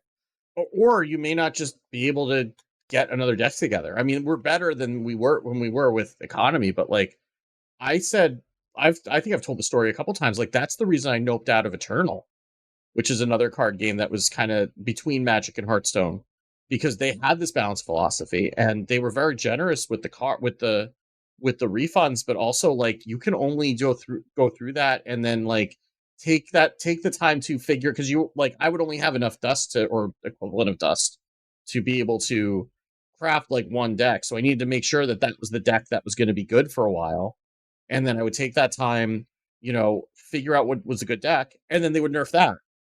Right. And then I was playing whack-a-mole, and then eventually I just got to the point where I couldn't really afford to keep up anymore, because like just because they're nerfing some of the cards doesn't mean that they're nerfing the cards that you crafted.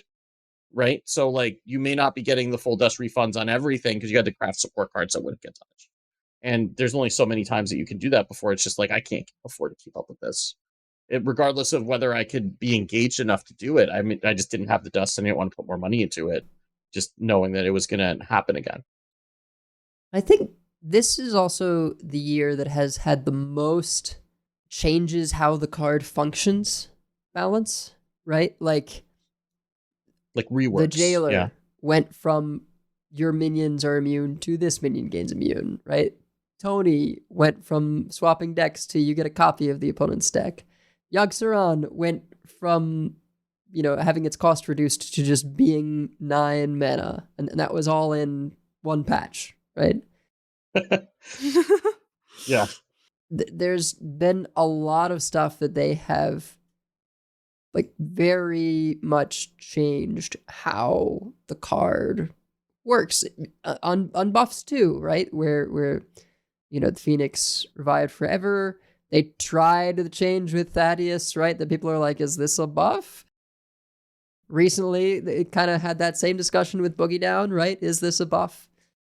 Personally, I think, like, yes, maybe, but also Paladin has a lot of 4s, so it's competing a lot at 4, whereas 3, it wasn't competing as much. It was just the best thing you could do on 3.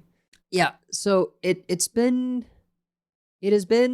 kind of a double-edged sword having this level of frequent balance changes. I think partially because then we expect it, so when it doesn't happen, yeah, and if you're in the population of people that aren't happy with a particular meta, you're just like, when's the balance change? Oh God, there's no balance changes for 5 weeks. We're in this awkward period, right? Oh, I'm gonna nope out of the game. And also people react so strongly when the balance changes first drop and don't let them cook. Yeah. Yeah, when things get nerfed, people, I do like that overall, the past couple years at least, they have mostly done lighter touches on nerfs. Sometimes that leads to people feeling like nothing happened with this nerf at all. Other times people will drop it entirely because it got nerfed and then realize 2 weeks later that actually it's fine or maybe even good. I do think, sometimes they do hit something so much that it dies. Sometimes it deserved to die. Sometimes maybe it didn't. Of course, that's also a matter of opinion on most things. I think like most people wouldn't shed a tear for due process, for example, but I know that other ramp druid nerfs are more controversial, to say the least. But yeah, I think overall they mostly don't try to, but people will react very strongly, and you get a new meta where always something is refined first or something has a power level perception. And, even data sites can only work with what people are playing, whether that's Vicious Syndicate, whether that's HS Replay, or Donkey's site. They're excellent resources, great way to see what people are playing. And there's also a really important need for, and we do have content creators who do experiment with new decks and play new things, because that's the only way that the rest of us will ever see any data on them, is if it's being experimented with. And that takes a minute to happen in any new meta. In the meantime, you'll get frustrated because you're only seeing the one thing that everyone figured out on day one. Yeah. And the other thing about like the variety of class conversation is like we got a lot fewer this year like that are of like generically powerful neutral legendaries, right? Like we don't have a Denathrius, we don't have like the brand got pulled out of core, right? Like we didn't get an Astalor, right? So like there's what we're seeing now, like, because I'm thinking back to like 2 years ago where there was a whole bunch of decks that were in the meta, but they were all like Kazakhstan and insert name of class here, like most of them, right? And like, so you would get a lot of decks that were basically doing the same thing like in Nathria, when a lot of decks were doing the Brandon Nathrius thing, or they were doing like, whatever the shaman double a battle cry card was instead of Bran. They had the class card or the parrot, whatever, that repeated a battle cry, right? So like there were different, and then Rogue was doing it with Shadow Step, but they were all doing like Denathrius type things. And so it feels like there's more class variety and there's more decks, but it's doing kind of the same thing. Reno is sort of that, but also like the Reno decks behave very differently from each other because of the other like Highlander support cards, right? So like what you're doing in like Highlander Warrior is not the same thing as Highlander as Highlander Hunter, which is certainly not the same thing as like Highlander Priest. Right. Highlander Hunter screws you because you are trying to do something defensive and they say, nope, your board's gone. I'm going to keep hitting you in the face. Right. Whereas Warrior is more, that's really tough to deal with. I'm just going to nope it away. Yeah. So what we have right now, right, is like we have a small number of classes represented, but that's because they all have to do things that are different, right? And that means that not all the classes have something that's viable to do because they don't have as many of those like really powerful neutrals to lean on, which is different. It's I don't know if it's better or worse. I mean, certainly when you're looking at the data, it looks worse. But I don't know if a bunch of decks that are in different classes that are effectively doing the same thing are better than having fewer just decks in the meta that are doing relatively distinctive things. I suppose that depends also, as we tend to, although we might have a favorite class, play pretty prolifically among different classes. So it doesn't necessarily matter that much to me whether it's a priest class or a priest deck or a paladin deck or a mage deck, or I'm like, is this a deck in the style of thing that I like? Where I think there are some content creators and more, I think, players, especially at not as high of ranks who maybe are free to play, who really focus on a particular class. And that can matter more of, does the class that I have cards for and that I see myself as the class main have a deck? Although often there have been decks in classes that have just not been seeing a lot of play, not seeing as much interest. And it is, especially now with 11 classes, I think it is impossible to have all 11 classes be represented at all times. Well, and sometimes it's like you could be playing something, it may not be top tier, but it can do reasonably well, right? I think there's kind of a difference between I am playing most optimal trying to climb ladder deck and like I'm playing something I can win more than I lose with, right? And I think we've actually had a lot of stuff that you can do that, right? Yeah, I mean, like, I think that one thing that some people get hung up on when they look at the Vicious Syndicate report in general is that the charts that they're showing are for top 1,000. Most people are not a top 1,000 legend. And then, like, so, like, it looks like if you were to look at this week's Vicious Syndicate report, for instance, like, it would look like there are, like, 3 or 4 decks that you could play. But if you click on Legend, or if you click on Diamond through Legend, it opens up a lot more. And if you're not at top 1,000 Legend, like, you have a little bit more freedom there, and you probably should be looking at those things just because, like, what they're teching for in top 1,000 is not necessarily going to be a good strategy for you in general. I know we're kind of getting a little bit off the beaten path here, but I think that's something else to just keep in mind, is that it's very easy to get a perception of what things are like in the meta based on what the top players are saying, but the top players are having a different experience a lot of the time, unless you are one of them, obviously, in which case, go, you do you, but like, even like the difference between top 200 and top 500 is actually like a big difference. Like, I know I see, in certain places, I'll see someone like Meaty complaining a lot about, or some other top players complaining a lot about, like, Naga DH. Like, I've seen one Naga DH in like the last 2 weeks. Right. Whereas I'm sure they are seeing a lot of it, right? Yeah, And yeah. It's not saying they're that what they're saying is invalid. Just like their experiences are not necessarily everybody's experiences. And also, some of it is just playing more, right? Some of these people, maybe they aren't always in the top ranks, but they are big content creators. So as they play more, they see some of this stuff more. Mm-hmm. Okay.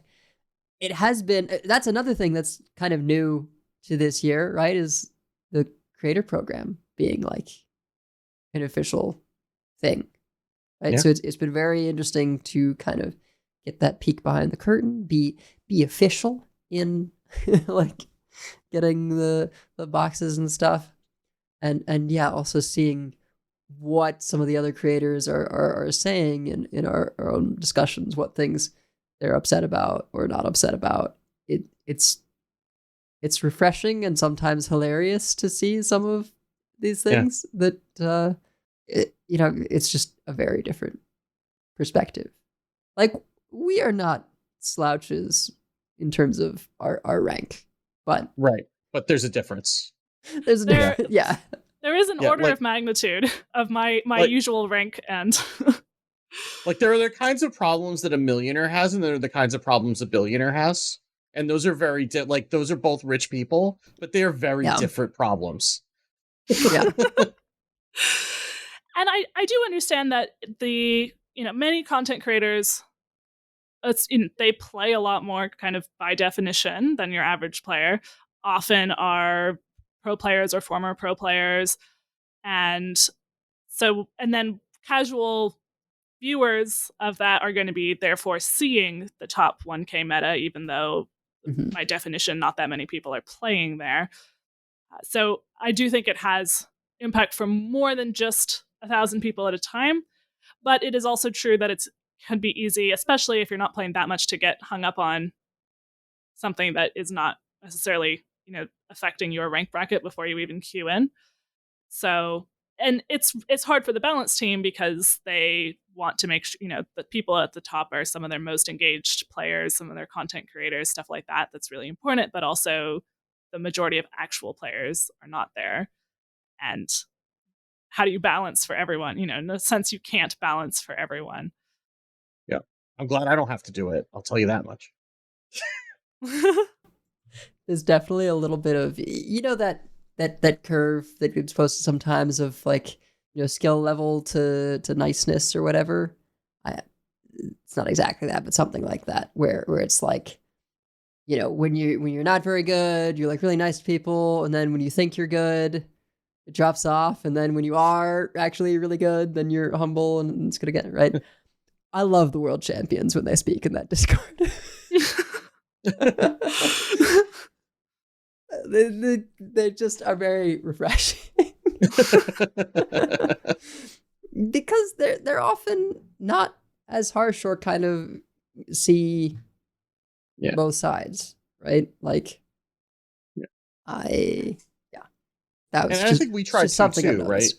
I think we tried to too, just because like we're not just interacting with other pro players, right? I'm not saying that all those people are, but just like it's easy to get into a bubble, and like we're hearing from folks who are casual competitive, who are not necessarily like maybe they get to legend and then they mess around, or they struggle to get to legend, or they're trying to get to 11x, right? And those are different concerns, and I think it's important to represent those concerns too, not just for the people who could be competing for a Masters tour if they want to put it. Mm-hmm. But yeah, I guess we're almost at 2 hours, and we still got like 2.5 bullet points left on this thing. I think we more mention these things than to have long discussions about them, but just as things that happened this year, and any quick comments that we want to make about it, there was a lot of features added in this past standard year. We had catch-up packs, which are huge. So good. Incredible. New player experience rework. I will say for my partner, both of these things really, his work schedule doesn't allow him to play that much, but these things made a huge impact towards allowing him to have a collection to begin to start to play and see what I'm doing. And the fact that he got like a meta deck right away was really, really helpful. This is what helps keep this game vibrant. It's to have new players. The mass pack opening, great feature.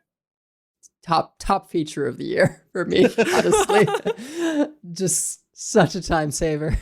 I mean, especially for anybody who streams pack openings, right? Like, or streams on day one, like being able to just get to actually playing with the cards instead of spending a whole bunch of time opening them is a big deal. Even Hat's stream, where his like half the point of the stream was the card pack opening and figuring out which card back had better things. He had a Twitter poll: should I do mass pack opening, or do you want me to watch me open them one by one? And people were like, just use the mass pack opening. It's fine. And like even for like my pack opening stream where I do it with Maureen, and like she usually doesn't listen to the podcast, that's for damn sure. So and she doesn't usually pay attention to a lot of the stuff until like I'm telling her about it. So like a lot of the times like we're like talking about the cards and she's giving her reactions like to them like as we're opening, and that's fine for the first like half hour, and then eventually you just get to the point where you have all the commons and the rares, and it's like okay, like I don't need to do that for all my packs, like let's just get the mass pack and get to playing with them. And that's a big quality of life thing, and it's also going to save like space bars across the world, just wear and tear. We also had Twist. I think we've talked a lot about Twist. I do like that they're experimenting with a new mode. Obviously, the mode has had some ups and downs. I mean, it released with the marketed as first straight to wild expansion, but let's be honest, it had a Twist expansion, right? I mean, 35 cards are not making a dent in wild. I mean, some of them made an impact, right? A little bit, yeah. Looking at one in particular. The discard location, yes. That one did. But it was definitely clear that it was more about Twist, this new mode that they were launching. And I do like Twist, and I hope that they can kind of revive it, right? I mean, it feels funny to say that when it's still so new, but I think they held back a little too much on release, and I think in retrospect that was a mistake, right? They tried Yeah. not to go too weird, and they should have just gone very weird from the start. Or, I mean, not that Pauper is even that weird, right? It's very easy to understand, but I think it would have been a better starting point to start with this one that we have now.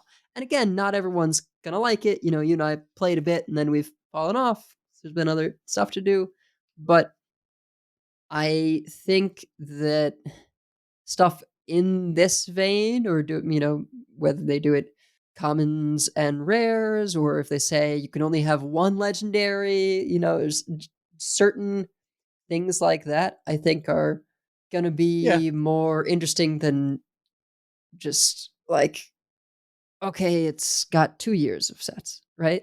I mean, I wouldn't be surprised if like next month's season is, hey, now you can put rares in, right? Like, Sure. Yeah. I could see them doing that, because like they're doing, they're gonna, if they're doing like 3 consecutive sets. There's also like a little part of me that wonders how much of this is Matt London's baby, and he, like, because we haven't heard anything about there being another like modes lead since he left for unannounced survival game.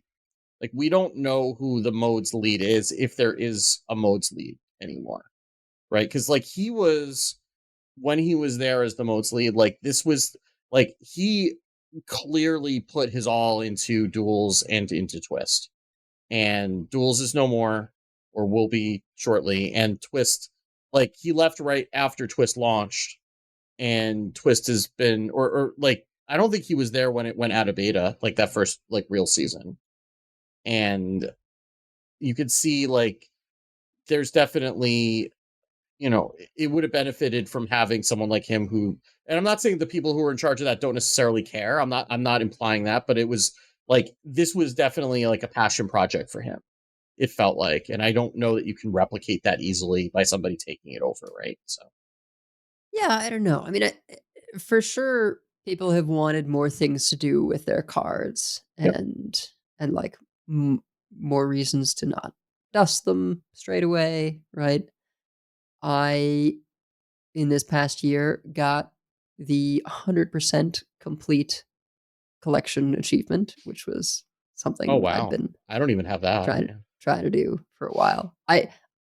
It's funny. I have the achievement. I don't have 100% collection, because to do that, I did a lot of like, and we're gonna get it for this set, and then we're gonna dust the Yeah. bad things again, and we're gonna get it for this set, right? So it's like I have owned every card, not at the same time. Not concurrently. Yeah.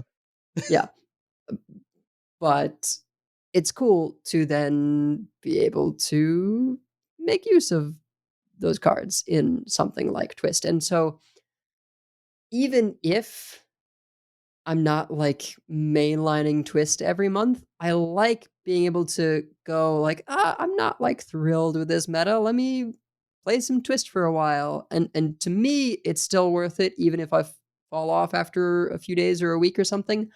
I don't know if that's like what they want out of people engaging with Twist or not. I'm not sure they know what they want out of people engaging with Twist. I really like the idea of Twist. I have not gotten into any of the particular seasons more than relatively short periods, but I really hope that it's able to find its stride. I would love more current cards, but weird. I think Yeah. because I don't have as much of a wild collection as you two do, and I don't know those sets as well, there is a little bit of a barrier of, even if I own this card, I don't remember it exists. Yeah. I do, and I do think some of the time the season should be, because part of the point is people have these cards and we want a place to use them, and we want decks that you could never build in standard. But I also think that some of the seasons hopefully are more just, this is a twist on not necessarily exactly current standard, but more recent cards, but more of a twist maybe than they started with, so that it helps for people who either don't have the older cards, don't remember, and don't want to put in all that much effort to figure out what's happening and be able to build the deck just by looking at their collection. So I think it's a really tricky thing to get right. Yeah, it exists in this weird space between Tavern Brawl and Constructed, right? Where it's like, well, it's gonna be build a deck every time, right? I think is right. the difference, right? Yeah. But how close do they go in the twistness and the kind of craziness of it all to the realm of Tavern Brawl, which can go quite crazy sometimes. Yeah, and they're kind of trying to thread this needle between like nostalgia and accessibility. Like the first real Twist seasons went hard into the nostalgia side. I mean, allowing you to build 40 card versions, but like allowing you to build like, Jade Cthulhu Rogue and like the decks that either you played back then or you wanted to play back then, but feeling like Hearthstone feels now.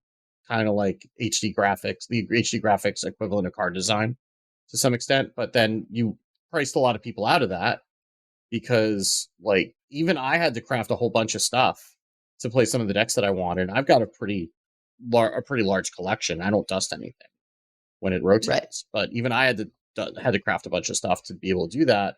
And a lot of people were just like, well, I can't play anything because I don't have any of these cards. I'm not spending dust that I'm struggling to collect, that I'm struggling to have for the next standard set for this, which is fair. And then now there's, this format that is much more accessible because it's all commons, but also like I'm not particularly drawn to it because like this is basically like if I had nostalgia for what Arena was like back then, right? Because that's really what it feels like. You're like, especially back when you were offered by rarity in Arena. So you were offered mostly commons and then a few rares, and like occasionally you get an epic and a legendary. That's really what it feels like, was just like a lot of commons banging into each other. And that's like, there's a place for that, but that's not really what I'm looking for either. So yeah, it's going to be interesting to see how they develop it. It seems like they're definitely, we'll see how they go and what they feel like the engagement is. But I think it's a good thing to give people another way to use the cards that they have.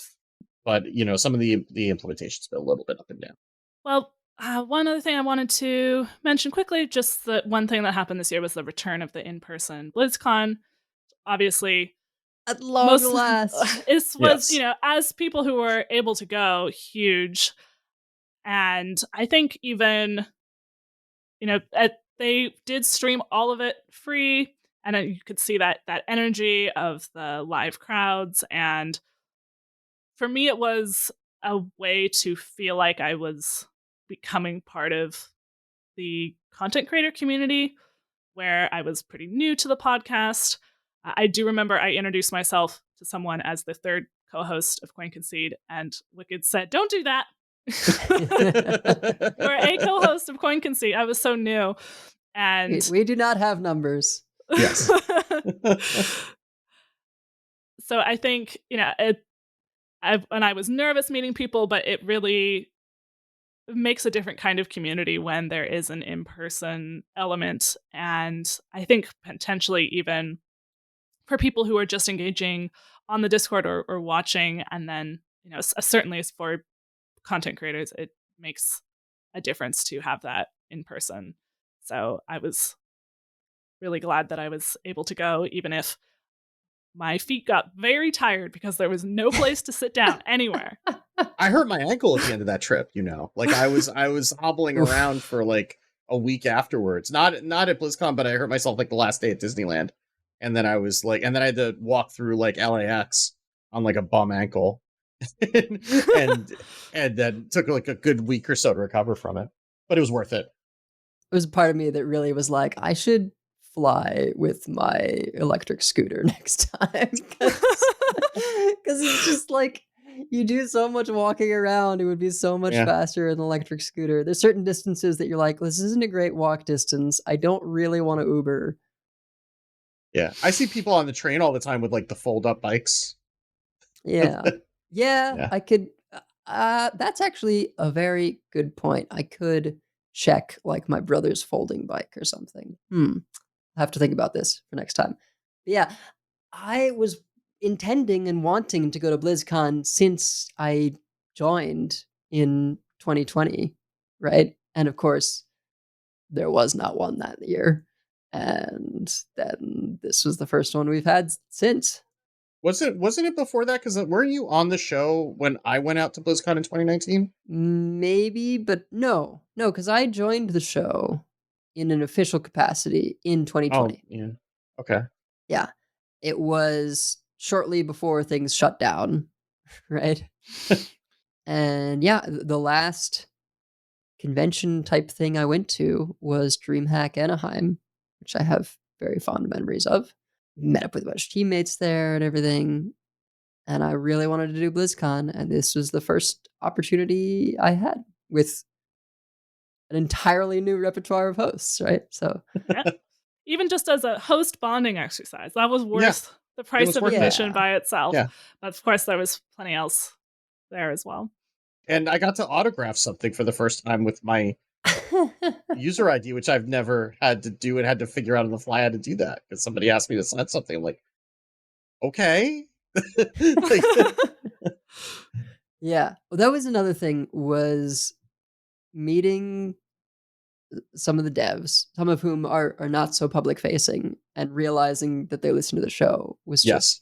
so cool, right? Like And only mildly terrifying. only mildly. It was a little bit terrifying. And to see so many people who exist on the internet, and then there they are, Yeah. often taller than you expect them to be. I say as someone who is also probably taller than people expect me to be. Uh, it was also really nice to meet listeners who are not content creators or not devs.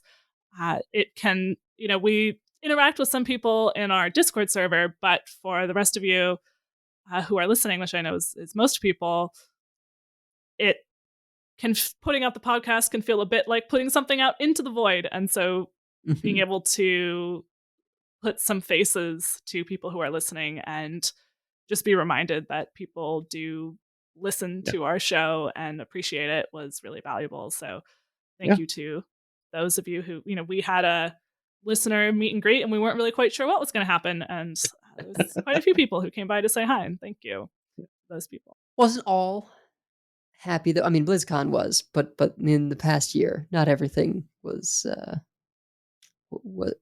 happy. There were some closures, some things no longer happening in Hearthstone. I suppose some people might say it's a happy thing that they're not spending dev time on mercenaries anymore. But yeah, mercenaries, duels, fireside gatherings was a real bummer for me. I think that's probably the one of these that really was the toughest for me. I, in a lot of ways, got pulled into Hearthstone because of fireside gatherings, or got pulled into the community anyway, because I had previously it was a game I played as an alternative to Magic because it was before Magic Arena, right? So there was no digital way to play Magic. One of my friends in college got me into it. I, had Legend for the first time in the Mech Mage days with Mech Mage, right? So, but I was largely just playing on my own, and it wasn't until I moved to Philadelphia and was like, well, I could try and find new Magic people, or I could go to this fireside gathering thing. And actually, I maybe did do a Magic thing first and was like, I'm not going to try and make new friends here in Magic. So I went to a fireside gathering, and that's how I got involved with Nerd Street Gamers and met a whole bunch of really cool people through fireside gatherings. And when eventually the person who ran them no longer was running them, it was kind of weird. I came back from Israel and it was like, oh, fireside gatherings aren't happening anymore. I started running them myself. And so, yeah, fireside gatherings were always very personal for me, and I'm real bummed that we don't have them anymore. So I might end up trying to run something by myself down the line when I have a little more time. But We'll see. And in Duels is worth noting. I think Duels is a mode that, especially when I was coming back into the game, I enjoyed a lot as a just wacky alternative thing to do. And I know for some people it was also a main mode. And while I definitely understand the reasons behind deprecating it, or not even just deprecating, but leaving the mode behind because it's not something that can just exist in a silo, Mm-hmm. that is, this has been, they've been paring down modes, and that is difficult as well. Classic, I don't think people miss too much. Botters miss Classic. Yes. Sure. Bots miss Classic a lot, but yeah, I think that was the kind of thing that dropped off after like a couple of weeks. I mean, it was nice to have it there, but there was nobody playing it, so that's. Well, we all really wanted out of Classic anyway. It was just that Tavern Brawl we got sometimes that was old World Championship decks. Oh my god, I still miss that. I wish they would bring that back more because that was the best. I love that one. The thing is, even if you liked Classic, once it became the bot mode, that wasn't what you were wanting to play. Yeah. Right? I mean, it's hard that you need to, in order for a mode to exist, you need to have enough other people who also want to play it. Right.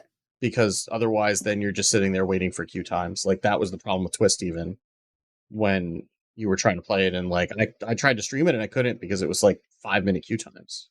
It's like, and then I have to figure out, like, how to fill 5 minutes of dead air. Like, I don't know how League of Legends streamers do it. Like, they play Hearthstone while they wait to queue a game. That's true. This was a whole era. Scar used to do that. Yeah, Scar used to do that. Yeah, but yeah. So, all right. Well, we can end on that note. Lightning round, no commentary. I'm going to one favorite thing from this year. I'm going to say my favorite deck, I think, was Fire and Rage once I finally learned it properly, which took a really long time. But I really enjoyed Fire and Rage Warrior. I think mine is just the theming of Festival of Legends. Like, I just love the whole music vibe. Like, it's the same reason that I've really liked the current TFT set too. Like, the whole music festival vibe is just, it's fantastic. They really got very creative with how they worked the genres into the different classes. It made it feel really natural, and just like and even the theming of like how the card mechanics fit into that too, just felt really good. And I just really liked everything about the theming of that set from the beginning all the way through the mini set. Just loved every bit of it. And like, I've been pretty vocal about not liking like the lore heavy sets, and this was like as far in the other direction that you could go, and I loved it. So that's Wicked's version of no commentary. Yes. My favorite thing was definitely BlizzCon, but in terms of like direct Hearthstone stuff, I would say the mass pack opening. It was just really rough. It was so rough. It's very nice. Yep. But that's gonna be it. So we have many folks we'd like to thank. Check out our thanks section of the website at Concede.com, where you can also find our contact info, our show notes, and our Patreon information. You can monetarily support our show at patreon.com/Concede. Join us every week live by following us on Twitch at twitch.concede.com. Join our community chats in our Discord at discord.concede.com. Write into our email at coinconcede@gmail.com. Follow us on Twitter at CoinConcede, as well as like, share, and follow us on Facebook at facebook.com/CoinConcede.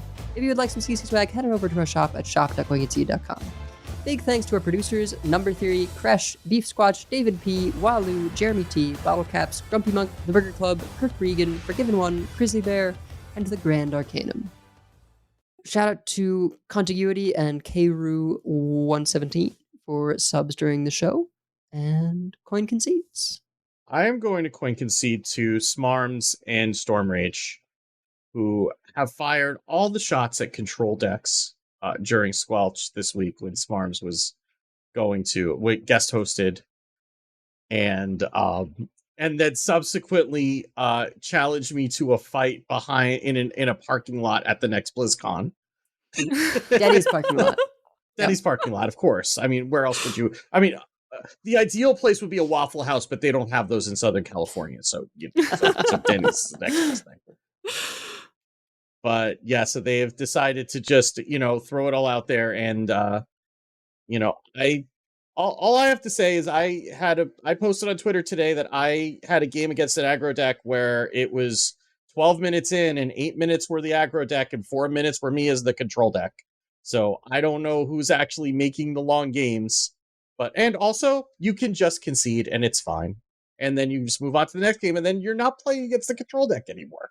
So that's the solution. I think it's really easy. It's in the name of our show, really. I mean, that's why I'm here, because then I'm just trying to encourage people to concede more. So that's all. But I am glad that they are comfortable enough with their feelings to be as exuberant about them as they were on the show this week. I have two. First, we had some people boost our Discord server this week. So thank you to Tex Muhami, World 8, Hat, of course, and Number Theory already had a boost going there as well. So thank you. Also, a coin concede to my partner, who has been very supportive during my terrible, horrible, very bad, no good day. And also put up very well with my not getting very much sleep last night, and also therefore preventing him from getting very much sleep last night through no fault of his own, through work stress and things like that. So I really appreciate that support, and it's one reason why I feel very lucky to be with him. So he's a good egg. Thank you. He's a good egg. Well, in light of this episode's subject matter, I'm just going to coin concede to all the devs for making this great game that we love and have completed, another year of, and we're looking forward to the anniversary, counting the days. Very, very excited. And yeah, hang in there. We love you all. Yeah. Absolutely. And we got an anniversary coming up. It's going to be very interesting to see what happens. I'm looking forward to it. Probably have news soon, if not already by the time you're listening to this. Yes, we may know, but yeah, it's going to be... We may, they won't. Yeah, well, we'll see. We'll see what happens, but yeah, but it'll be interesting to see what... Depends on when they're hearing it, too. If they're not listening to it until the middle of the week, they might, Look, I know I often don't edit till Saturday night. I'm not saying I'm saying when it's when they get around to it. Not everyone listens the minute they drop. That's true. That's people true. when I was a listener, I would listen during my weekly commute, so I usually wasn't starting till Monday morning. Yep. It's like 4 commutes, hopefully. Or it's a one short commute to the way Boston. there. Yeah. And a long commute the way back. So it was like 2 days. 4 commutes. Yeah. I'm so sorry to anyone who has a commute longer than 20 minutes. Yeah. Yeah.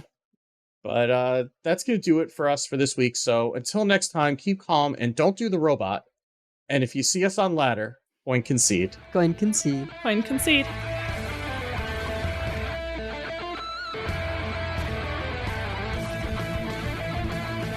All life must end.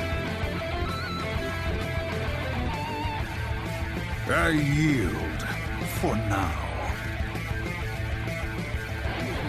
I concede. Well fought. I concede. You win this one. The victory is yours. You have bested me. I give up. You win this one, friend.